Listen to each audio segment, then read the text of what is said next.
আমরা এক বিছানায় শুইতাম। সে আমার গায়ে হাত ফালাই থুইতো, পা ফালাই থুইতো, তারপর আমার পিছ দিয়ে পা দিয়ে আমার প্যান্ট খোঁচাইতো, প্যান্ট টানতো। তারপর সে আমার বুকে হাত দিছে। 20-22 দিন আগে আমাকে আমার আব্বু খুব মারছে পর সেদিন অনেক মারছে, আমার আম্মুরে আমার মারছে ঠিক আছে। আমি সেই ছেলের সাথে আমার কথা বলতে মান করছে, আমি মাফ হয়ে গেছি যে আমার বাবা যখন বলছে সেই ছেলে ভালো না, আমি বলছি না আমি আর সেই ছেলের সাথে কথা বলবো না। বাবার স্নেহ মমতা আমি জীবনেও পাই নাই। জি, আর আমি সত্য কথাই বলতেছি, সেদিন রাতে আমরা এক বিছানায় শুইতাম। আমার মার অতটা মনে থাকে না তাই বলতে পারি না। আমরা এক বিছানায় শুইতাম। তারপর সে আমার গায়ে হাত ফালাই থুইতো, পা ফালাই থুইতো, তারপর আমার পিছ দিয়ে তার পা দিয়ে আমার প্যান্ট খোঁচাইতো, প্যান্ট টানতো। তখন আমি পাশারাই শুয়ে থাকতাম। পরের দিন আমি মারে বলি, মা আমি এই বিছানায় আর শুনুন, আমার আলাদা বিছানায় দাও।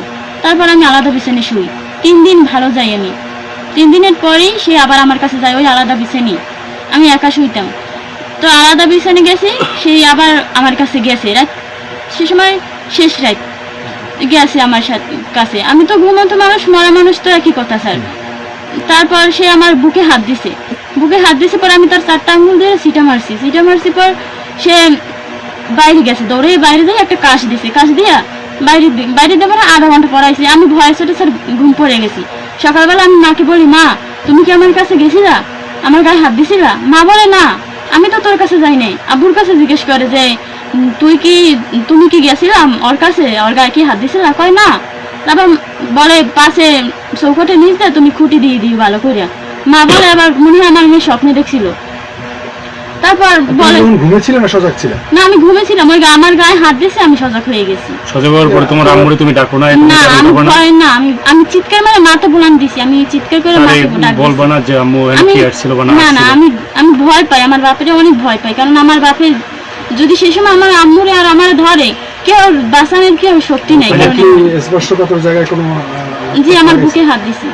আচ্ছা, বুকে কয়বার, কতবার দিছে? একবার আর কি দিয়া সে হাতটা থুয়ে দিছে আমার বুকের উপর। তুমি তখন টের পাও না? না, তারপর যে সে হাতটা, আমি যখন হুঁশ হয়েছি তখন থেকে আমার হাতটা এখানে তারপর আমি তার 4টা আঙুল ধরে সিটে মারছি পর সে বাইরে দৌড় দিয়ে গেছে। আবার 3 দিন আমি ভালো যাই। 3 দিন আবার আর কোনো নেই। 3 দিনের পরের দিন আবার গেছে। আমি সেই থেকে সচেতন হয়েছি যে ওইটা যে তোমার আব্বুই ছিল, এটা তুমি কিভাবে নিশ্চিত করলা?